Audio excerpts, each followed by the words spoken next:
என்ன கார்த்தி, பொம்மை கூட விளாண்டுட்டு இருக்க? இல்லைங்க, இதை பார்த்துட்டு எழுத ஒரே இடம் இது வேணும் வேணும்னு. அதான் இதில் என்ன இருக்குன்னு பார்த்து. சரி கார்த்தி, உனக்கு இந்த ரூம் எல்லாம் ஓகேவா, பிடிச்சிருக்கா? ஓகேங்க, எவ்வளோ ரெண்ட் கேட்கணும்னே இருந்தேன். இந்த ரூம்க்கு வந்து பார்த்தீங்கன்னா 1600 கார்த்தி. 600 எங்க 1600க்கு என்னென்ன இருக்கு ரூம்ல? கார்த்தி, இந்த ரூமில் பார்த்தீங்கன்னா ஏசி இருக்குது கார்த்தி. மேலே பார்த்தீங்கன்னா ஃபேன் இருக்குது, ஜாலியாக படுக்கிறதுக்கு பெட் இருக்குது, பெட்டில் படுத்து பார்க்க டிவி இருக்குது.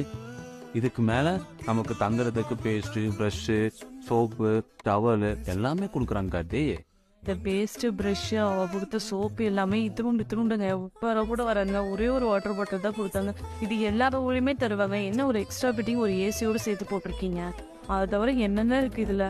கார்த்தி, அது எல்லாமே வந்து டூரிஸ்ட் பிளேஸ் கார்த்தி, அதனால் கொஞ்சம் ரெண்ட் அதிகமாக தான் இருக்கும். நீங்கள் குறைச்சி கேட்டிருக்கணும். நீங்கள் கம்மி பண்ணி கேட்காம இப்படியே கொடுத்துட்டு வந்திருக்கீங்க. பெரிய பாரி வெள்ளன்னு நினப்பு உங்களுக்கு. கம்மி பண்ணி கேட்டிருக்கணும். இல்லை முட்டாள்தனம் பட்டு